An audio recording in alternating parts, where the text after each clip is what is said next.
Hello students, मेरा नाम है उग्रसेन पूनिया और आज मैं आपको पढ़ाऊंगा सुनीति नामजोशी की लिखी हुई दो कहानियाँ। पहली है द गिटार प्लेयर यानी सितार वादक और दूसरी है स्वयंवर।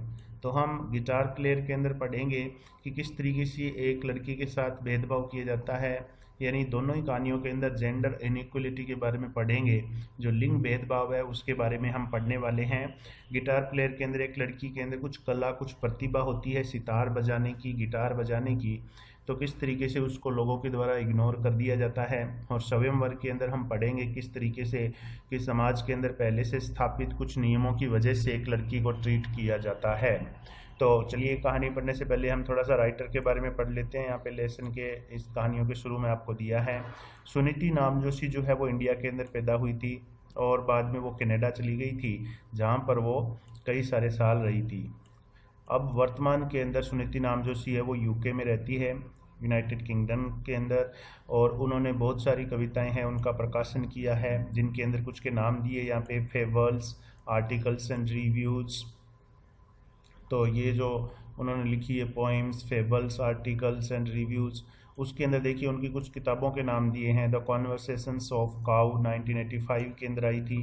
Aditi and one eyed monkey 1986 में आई थी। द ब्लू डंकी फेबल्स 1988 में आई थी। Because of India selected poems 1989 में।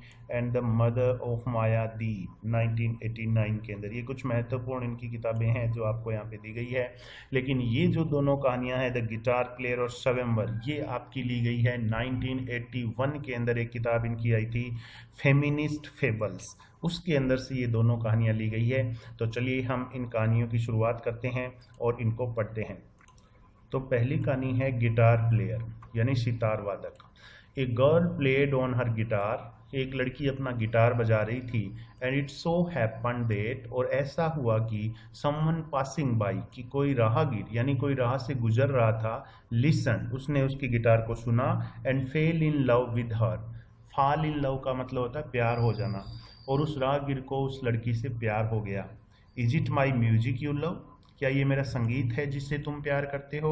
इंक्वायर्ड द गर्ल, लड़की ने पूछताछ की, यानी उससे पूछा कि बताओ क्या मेरे संगीत है जिससे तुम प्यार करते हो, और मी, या फिर मुझे तुम प्यार करते हो।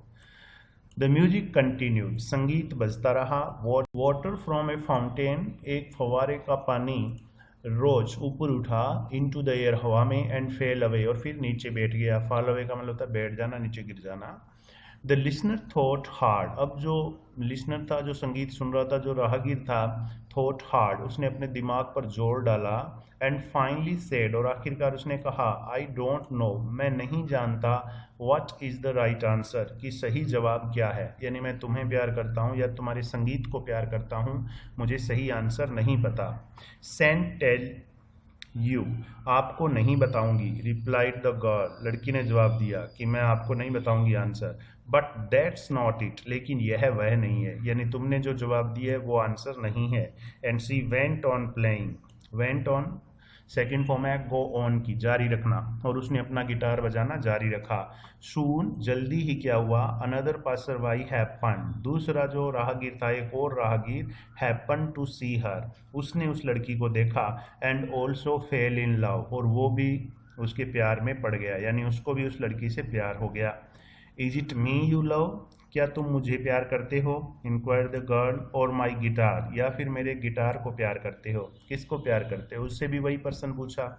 The second passer by stared at the guitar, stare का अर्थ घूरना, तो दूसरे पासर बाई ने क्या किया, गिटार को घूर कर देखा। स्माइल्ड एट द गर्ल, लड़की की तरफ देख कर मुस्कुराया। And at last venture to say, venture का अर्थ होता है साहस करना, और आखिरकार उसने साहस करके कहा, वेल अच्छा, आई डोंट नो, मैं नहीं जानता। इट्स ए ब्यूटीफुल इंस्ट्रूमेंट, ये एक बहुत ही सुंदर इंस्ट्रूमेंट है, बहुत ही अच्छा एक यंत्र है। What is the right answer, सही जवाब क्या है। But she just said that, लेकिन लड़की ने केवल कहा कि वाजंट इट, यह नहीं है। एंड वेंट ऑन प्लेइंग, और अपना गिटार बजाना जारी रखा। उसने कहा ये आंसर नहीं है जो तुमने दिया है।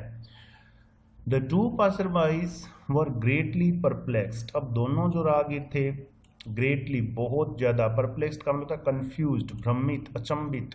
तो बहुत ज़्यादा कंफ्यूज्ड हो गए, भ्रमित हो गए, अचंभित हो गए, आश्चर्यचकित हो गए। ऑल नाइट लॉन्ग, पूरी रात भर, the guitar music rain through their heads, उस गिटार का जो संगीत था वो उनके दिमाग में चलता रहा।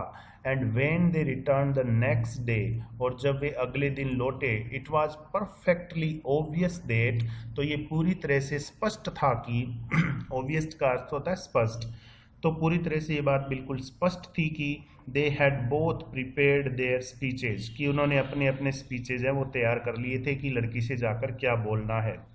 I would love you declare the first, तो पहले रागिर ने कहा आई वुड लव यू, मैं तुम्हें प्यार करता, even if you could not play A note of music, यदि तुम म्यूजिक का एक नोट भी नहीं बजाती, यानी बिल्कुल भी यदि तुम्हें म्यूजिक नहीं आता तो भी मैं तुम्हें प्यार करता। तो ये पहले का जवाब था। और दूसरे ने क्या जवाब दिया, देखिए दूसरे ने कहा and I would love you, मैं तुम्हें प्यार करता, स्वोर द सेकेंड, दूसरे ने कसम खाकर कहा, इवन इफ, चाहे, you didn't own A guitar, चाहे तुम्हारे पास गिटार नहीं होता, तुम गिटार की मालकिन नहीं होती तो भी मैं तुम्हें प्यार करता। पहले ने कहा कि तुम्हें म्यूजिक नहीं आता तो भी मैं तुम्हें प्यार करता, दूसरे ने कहा तुम्हारे पास गिटार नहीं होता तो भी मैं तुम्हें प्यार करता।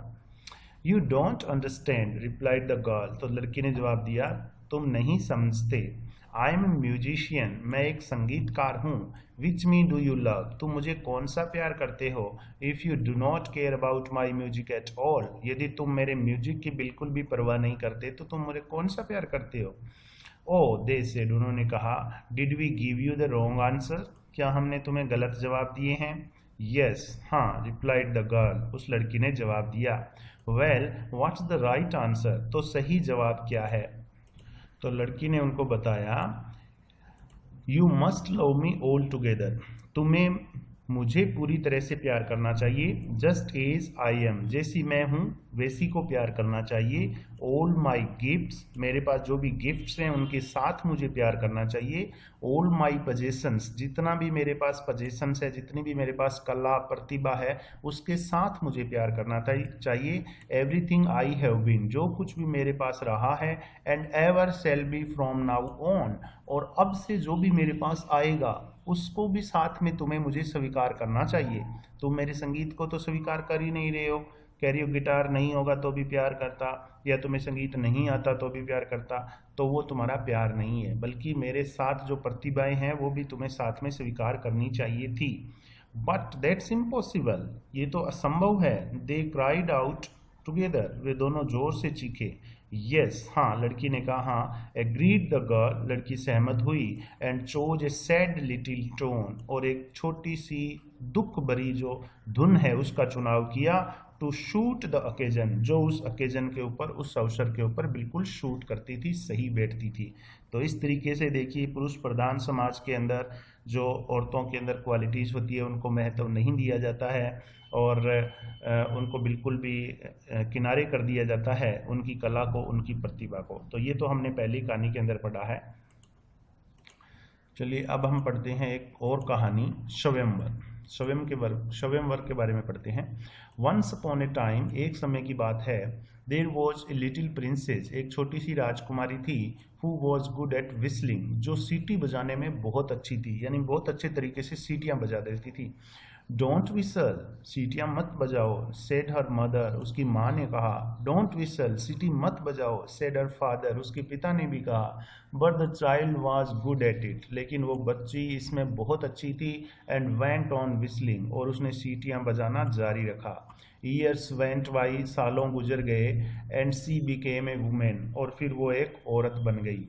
बाई दिस टाइम, इस समय, सी विसल्ट ब्यूटिफुली, वो बहुत ही सुंदर तरीके से सीटी बजाती थी। हर पेरेंट्स ग्रीव्ड, उसके माता पिता दुखी थे। What man will Mary A whistling women, कि एक सीटी बजाने वाली औरत से कौन आदमी शादी करेगा। सेड हर मदर डोलफुली, उसकी माँ ने कहा। डोलफुली का अर्थ होता है खिन्नता पूर्वक, यानी कोई खिन्न होकर के कोई बात बोलता है ना, मतलब एकदम से चिढ़ करके, या उसको बोलते हैं डोलफुली। तो what man will marry whistling women, said her mother dolefully, उसकी माँ ने, लड़की की माँ ने, कि कौन आदमी एक सीटी बजाने वाली औरत से शादी करेगा। वेल सेड हर फादर, तो लड़की के पिता ने कहा, we will have to make the best of it, हम इसका सबसे अच्छा उपयोग करेंगे। I will offer half my kingdom, मैं अपना आज आधा राज्य दे दूंगा, and the princess in marriage, और राजकुमारी की शादी भी कर दूंगा, टू एनी मैन, उस आदमी से, who can beat her at whistling, जो इसे सीटी बजाने में हरा दे। तो राजा ने ये तरकीब निकाली कि जो भी मेरी लड़की को सीटी बजाने में हरा देगा उसको आधा राज्य दे दूंगा और राजकुमारी की शादी भी उसी से कर दूंगा। The Kings offer was duly proclaim, अब राजा का जो ये ऑफर था, ड्यूली मतलब उचित प्रकार से, प्रोक्लेम कहते हैं घोषणा करना, उसकी उचित प्रकार से घोषणा कर दी गई। And soon the palace was jammed, palace महल, जेम्ड मतलब भर गया, खचाखच, और जो महल था वो खचाखच भर गया, विद शूटर्स विस्लिंग, किससे भर गया था? शूटर्स यानी जो प्रतिभागी थे, यानी जो स्वयंवर के अंदर आए थे शूटर्स, विस्लिंग सीटी बजाने वाले, उनसे भर गया। इट वॉज वेरी नॉइजी, बहुत ही शोरगुल हो रहा था वहाँ पर, सभी शूटर्स है वो सीटियाँ बजा रहे थे। मोस्ट वर टेरिबल, कुछ तो बहुत ही भयानक मतलब थे सीटी बजाने में। एंड फ्यू वर गुड, कुछ अच्छे भी थे सीटी बजाने में। But the princess was better, लेकिन राजकुमारी थी वो बेटर थी। एंड बीट देम इजीली, और उन सभी को आसानी से हरा दिया राजकुमारी ने। द किंग वॉज डिस्प्लीज्ड, अब राजा और ज़्यादा दुखी हो गया, उदास हो गया। बट द प्रिंसेस सेड, लेकिन उस राजकुमारी ने कहा, नेवर माइंड फादर, चिंता मत करो पिताजी, now let me set a test, अब मुझे एक परीक्षा लेने दो, एक टेस्ट लेने दो, and perhaps some good will come of it, शायद इससे कुछ अच्छा निकल कर आ जाए। Then she turn to the shooters, फिर वो लड़की उन शूटर्स की तरफ मुड़ी, प्रतिभागियों की तरफ मुड़ी। Do you acknowledge that, acknowledge का अर्थ होता है मानना, तो लड़की ने उनसे प्रश्न पूछा, क्या तुम सभी मानते हो कि यू वर बीटन फेयरली, कि तुम्हें उचित प्रकार से हरा दिया गया है, यानी क्या तुम सभी अपनी हार स्वीकार करते हो? नो, दे ऑल रोल्ड, उन सभी ने कहा, रोड मतलब दहाड़ कर यानी जोर से कहा, नो नहीं, ऑल एक्सेप्ट वन, उन सभी ने कहा एक्सेप्ट वन, एक के अलावा, यानी एक को छोड़कर।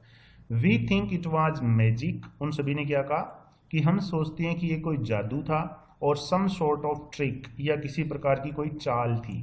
बट वन सेड, लेकिन एक ने कहा, यस, हाँ, यस ही सेड, उसने कहा, आई वॉज बीटन फेयरली, मैं अपनी हार मानता हूँ, मैं मानता हूँ कि मुझे सही तरीके से हरा दिया गया था।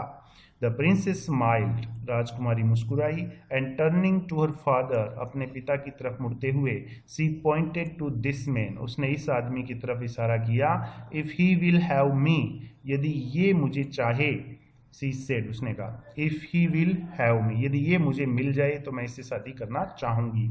आई विल मैरी हिम, मैं इससे शादी करूंगी।